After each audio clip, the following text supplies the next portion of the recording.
It's my last full week in Europe this week. I left on October 3rd to come to the Netherlands, and I've stayed now for 11 months, and my permit is for a year, and now they're kicking me out and I have to go back.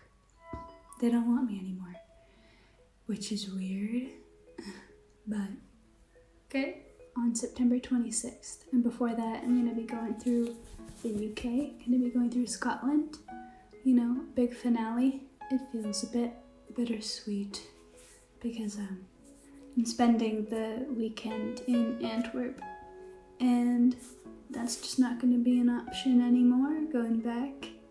But I am excited for having access to a car again back in Canada, and having the opportunity to pretty much maybe go camping any weekend that I would want. There's a lot of perks to living over here in Rotterdam.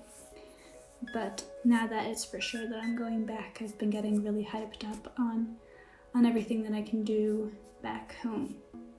And I think at first when it hit me that I'll have to go back home and that I wasn't going to be able to extend my visa, at first I was kind of like feeling like a failure, because you're like, I really couldn't find a job to sponsor me in a year, with a year to find something. But I don't know, maybe I could have, but I didn't want to take a job that I didn't really want. And it's really a win-win either way. Canada is a nice country to go back to when it comes to countries. It's pretty good. I think for a long time I was telling myself that I wouldn't have to go back, and that I'd figure something out. So at first I had a lot of disappointment, but now I've been chatting with my friends back home again, and I'm really excited to be able to party with them again. And I've been dreaming about my closet back home and all the clothes that I've missed this year. And my computer, I built my own PC, and it's back home. There's a lot of great things to go back to. And there's hills. The Netherlands doesn't really have hills. So I'm moving back, and I had a temporary job while staying in the Netherlands, and that's just ended.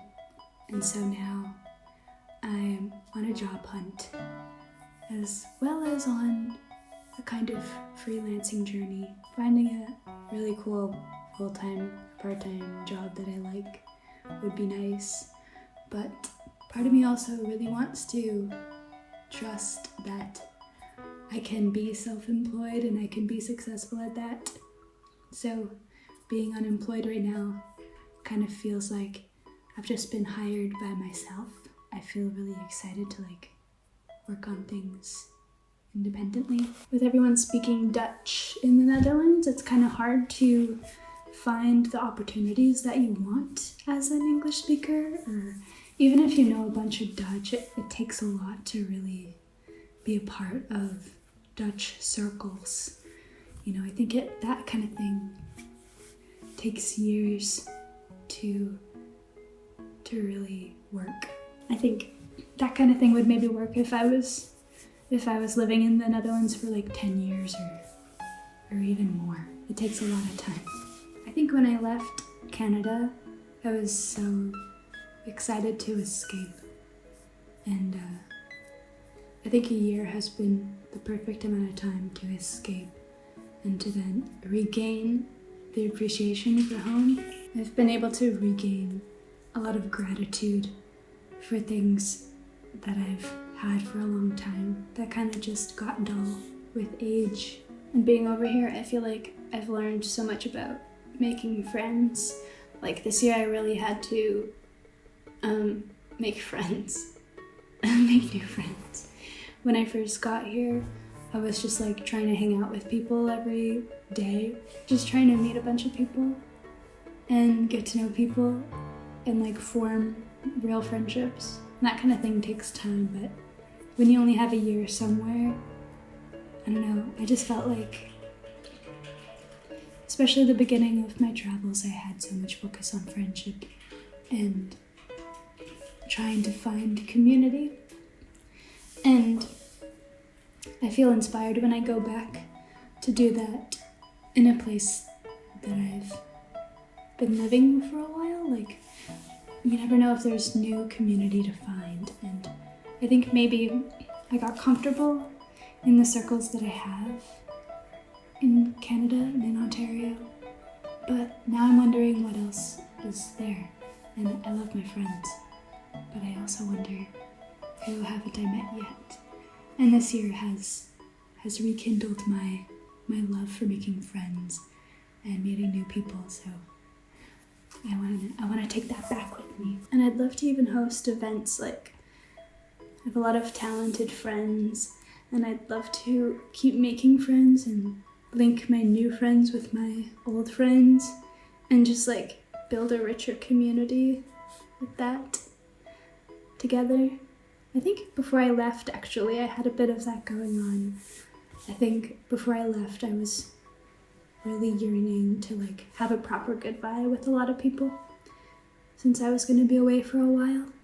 And that oddly led to meeting new people and like forming new friendships right before I left. And I'm so excited to rekindle those and see what happens and just be a part of, I don't know, to just be social. I'm really gonna miss living in a walkable city because I visit Toronto a lot, but I really live on the outskirts. So I can't just wake up and walk across the street and get a coffee or whatever, or go and see a friend. Being in further proximity to people, to my friends and new friends in Ontario, makes it challenging to maintain community sometimes. So I'm just interested to see how I might balance that. But I also really love that I get to go home to a place that is in a quiet area, not in Toronto.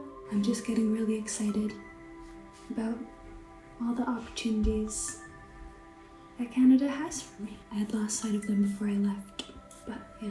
And I'm also so excited to come back here and to keep exploring and traveling.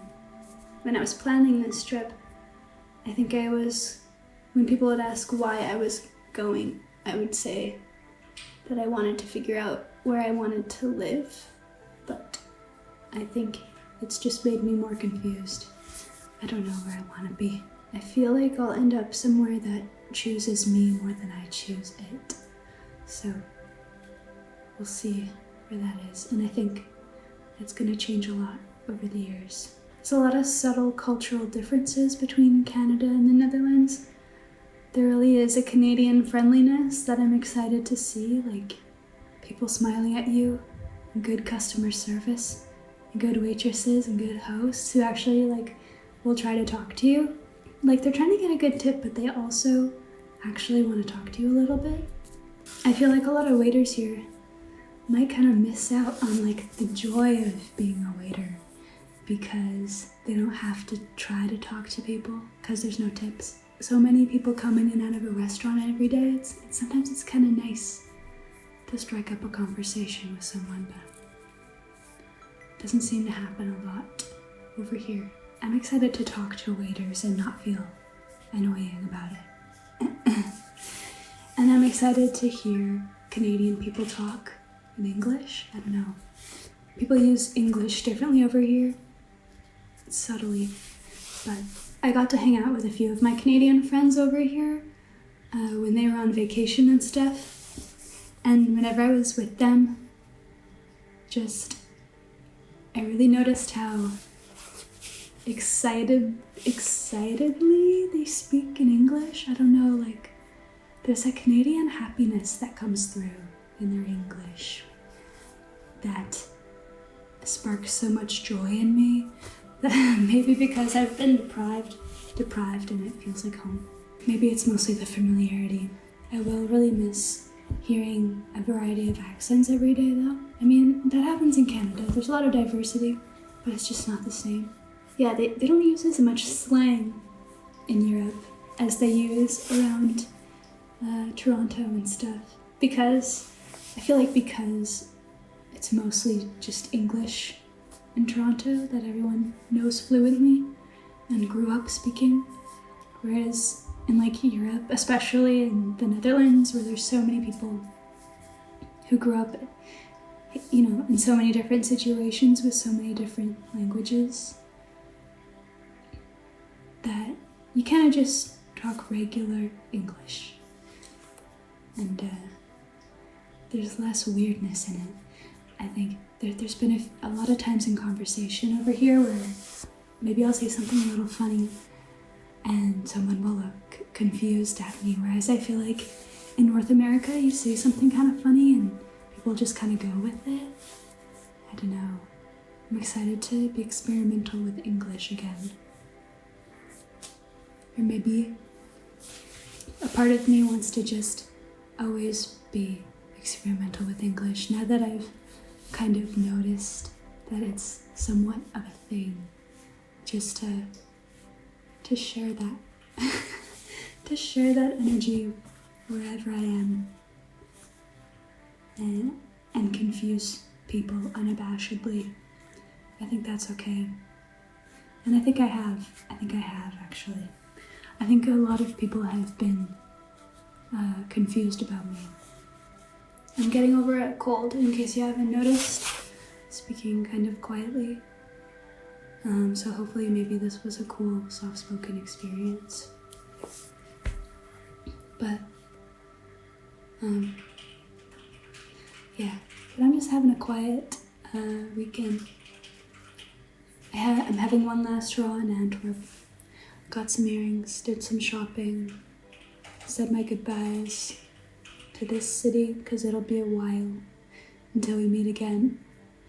I don't think I'd ever live in Belgium, but it really struck an important chord with me. Belgian people are so nice. Yeah, they've got a more Canadian spirit than the Netherlanders do. The Netherlanders, the Dutch. But I mean, in Belgium, there's Dutch people. The Belgians, I don't know.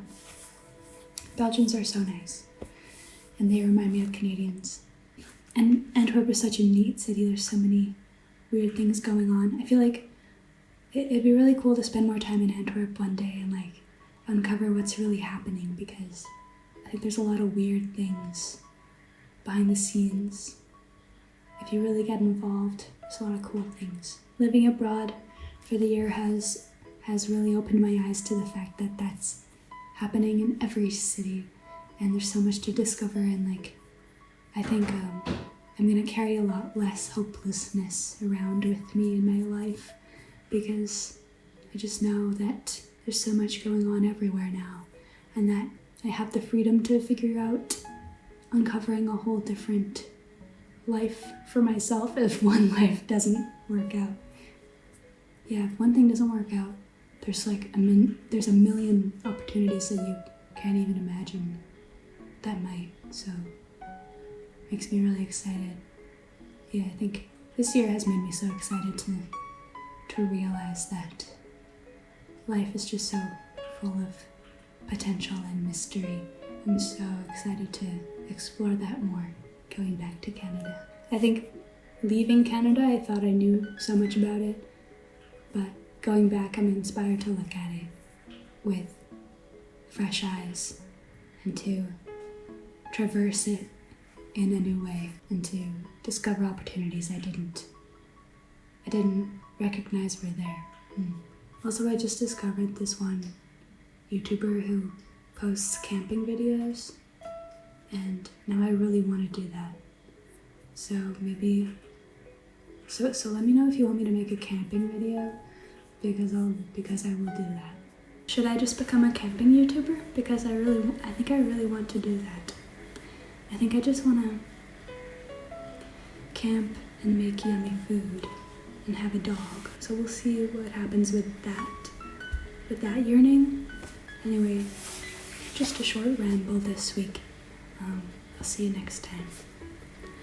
Please subscribe and like and comment. Thank you.